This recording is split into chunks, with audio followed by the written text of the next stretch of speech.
Evening was falling on Sodor.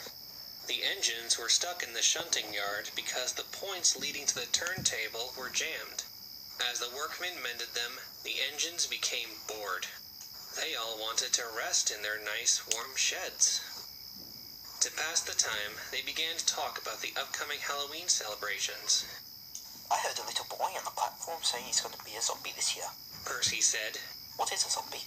It's a monster that is said to be a dead human come back to life. Or at least that's what my driver said. He saw a movie about them with his wife once. Edward explained.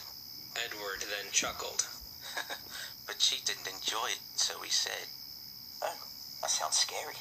Percy said, shivering. Gordon, James, and Henry just laughed. Pah! What nonsense! James huffed. The idea of a person coming back to life as a corpse is just complete rubbish. Percy huffed, and then he grinned at Thomas. You are partly right, James, he said. The idea of a human coming back to life from the dead is rubbish, but... He paused impressively. But what? James asked.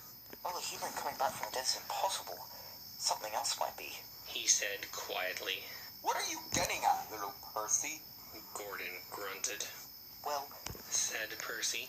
Before I came to Sodor, I met an engine who came into the workshop where the first Fat Controller met me. He told me a tale about a railway far, far away from here. This railway was a small branch that served some farm to the large iron ore mine. The controller of this railway wasn't very kind like the Fat Controller. In fact, he was very cruel and greedy. He hardly ever spent any money on maintaining the engines, and he poured his money into his own pockets.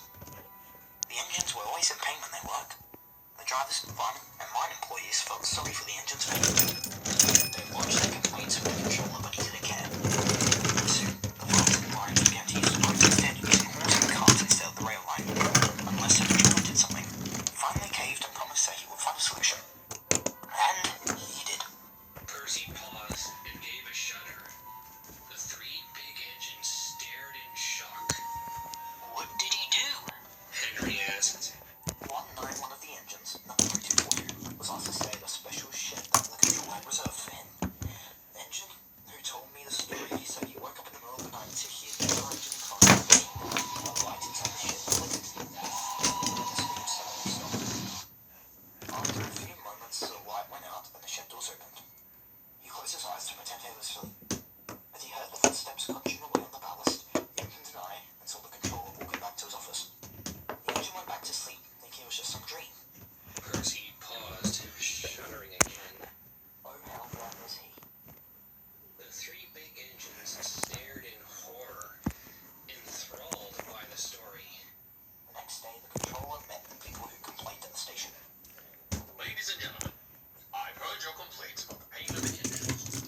Rest assured, I have taken steps to fix this. Let me introduce you to the new and improved number 3242. The engine was in the yard and saw what happened next. There came number 3242, creaking and groaning like always with his scratched paint. When he passed in horror, a woman fainted. The controller just chuckled. When the engine's face ceased to beat, there's now nothing but a smokebox door. I've taken care of 3242's pain. He won't complain anymore. He can still be really useful. The big engines gasped in shock. The idea that an engine, once living and breathing, was rendered dead, yet still forced to work on like... zombie engine, James said, quivering. The controller didn't stop there. Ventured Percy.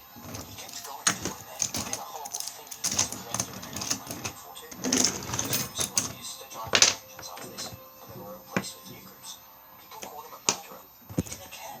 I am the controller, and engines are best seen when not heard. Was all he said. What about the engine who told you the story? Gordon gasped. His crew saved him. The engine crew tied him up, and they left the railway. They didn't know where they would go.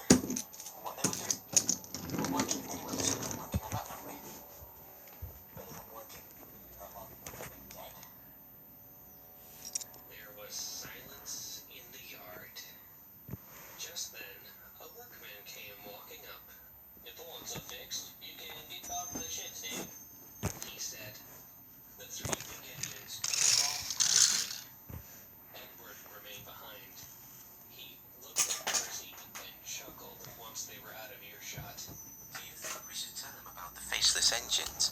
he asked. Maybe some other time. After Halloween.